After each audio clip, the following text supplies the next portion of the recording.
Hi friends, ഞാൻ honey. ഇന്ന് നമുക്ക് നാവിൽ കൊതിയൂറുന്ന ഒരു മുളക് കറി ഉണ്ടാക്കിയാലോ? നല്ല രുചിയാണ്. ചോറ് കഴിക്കാൻ ഈ ഒരു കറി മാത്രം മതി കേട്ടോ. എങ്ങനെയാണെന്ന് നമുക്കൊന്ന് നോക്കിയാലോ?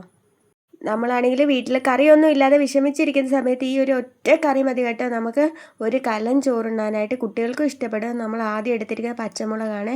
പച്ചമുളകിൻ്റെ ഞെടുപ്പൊക്കെ അടത്തി കളഞ്ഞിട്ട് നന്നായിട്ട് കഴുകി എടുത്തിട്ടുണ്ട്. എന്നിട്ട് നടുവേ കീറി എടുക്കുകയാണ് ചെയ്യുന്നത്. പച്ചമുളകിന് പകരം നിങ്ങൾക്ക് വേണമെങ്കിൽ കാന്താരി മുളകും എടുക്കാവുന്നതാണ്. മുളക് എടുക്കുമ്പോഴത്തേനും ഒത്തിരി മൂത്ത് പഴുത്ത് എടുക്കരുത്. ഒരു മൂത്ത് വരുന്നതാണ് അതിൻ്റെ ഒരു പാകം. നമ്മളൊരു ചീനിച്ചട്ടി അടുപ്പത്ത് വെച്ചിട്ട് അതിലോട്ട് വെളിച്ചെണ്ണ ഒഴിച്ച് കൊടുക്കുന്നുണ്ട്. ഇനി നമുക്ക് കടുകും ഉലുവയും ഒരുപോലെ പൊട്ടിച്ചെടുക്കാം കേട്ടോ.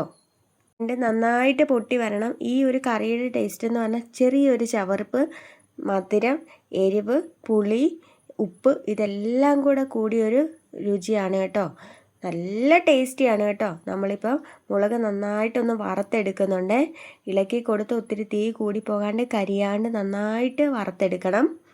പച്ച കളറൊക്കെ ഒന്ന് മാറിയിട്ട് ഒന്ന് മൊരിഞ്ഞ് വരുന്നതാണ് കേട്ടോ മുളകിൻ്റെ പാകം. നമ്മൾ ഈ സമയത്ത് ഉപ്പ് ചേർത്ത് കൊടുക്കാം. ഇനിയിപ്പോൾ ഉപ്പ് കല്ല് ചേർത്ത് കൊടുത്താലും നല്ലതാണ്, ഉപ്പ് പൊടി ഇട്ട് കൊടുത്താലും മതിയാവേ. കാന്താരി മുളക് ഇട്ട് ഇതുപോലെ ചെയ്തെടുക്കുന്നതാണെങ്കിൽ കൊളസ്ട്രോൾ ഉള്ളവർക്കൊക്കെ ഒത്തിരി നല്ലതാണെന്നാണ് എൻ്റെ അമ്മൂമ്മ പറഞ്ഞു തന്നിട്ടുള്ളത്. ഇതൊക്കെ നമ്മൾ പണ്ട് മുത്തശ്ശിമാരൊക്കെ വെച്ചിരിക്കുന്ന കറിയാണ്. നമ്മൾ ഇത്തിരി കാശ്മീരി ചില്ലി മുളക് മൂത്ത് വരുന്ന സമയത്ത് ഇട്ട് കൊടുത്തിട്ടുണ്ട്. ഇനിയിപ്പോൾ ഞാൻ ആദ്യം ശർക്കര വെള്ളത്തിലിട്ട് അലിപ്പിച്ചിട്ട് അതാണെങ്കിൽ അരിച്ചെടുത്താണ് ഒഴിച്ചു കൊടുക്കുന്നത്.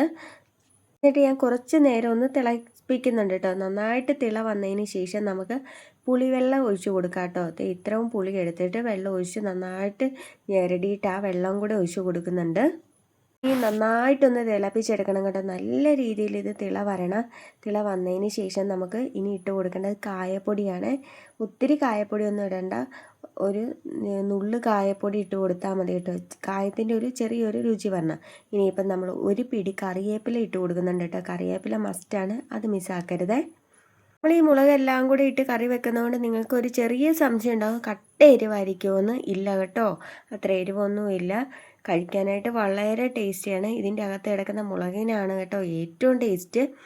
ഉപ്പും പുളിയും മധുരവും ഒക്കെ പിടിച്ചിട്ട് നല്ല രുചിയാണ് കേട്ടോ ഈ മുളക് കഴിക്കാനായിട്ട്. നിങ്ങൾ ചോറൊക്കെ എടുക്കുന്ന സമയത്ത് ചോറിൻ്റെ മുകളിലോട്ട് ഈ കറി ഒഴിച്ചിട്ടൊന്ന് കഴിച്ച് നോക്കിക്കേ. നമുക്ക് ചോറ് കഴിക്കാനായിട്ട് വേറെ ഒരു കറി അന്വേഷിക്കേണ്ട ആവശ്യമില്ല. കുട്ടികൾക്കൊക്കെ ആണെങ്കിൽ ഒത്തിരി ഇഷ്ടപ്പെടുന്ന ഒരു കറിയാണ്. ഒരു പച്ചമുളകിൻ്റെ സ്ഥാനത്ത് നിങ്ങൾ കാന്താരി മുളക് ചേർത്ത് ഉണ്ടാക്കുകയാണെങ്കിൽ കൊളസ്ട്രോൾ ഉള്ളവർക്ക് കൊളസ്ട്രോൾ കുറയാനായിട്ട് ഒത്തിരി നല്ലതാണ് കേട്ടോ. ഒരു വീഡിയോ കണ്ടതിന് ശേഷം നിങ്ങൾക്ക് ഇഷ്ടപ്പെട്ടെന്ന് തോന്നിയാൽ ലൈക്ക് ചെയ്യാനും ഷെയർ ചെയ്യാനും മറക്കല്ലേ. Bye, see U.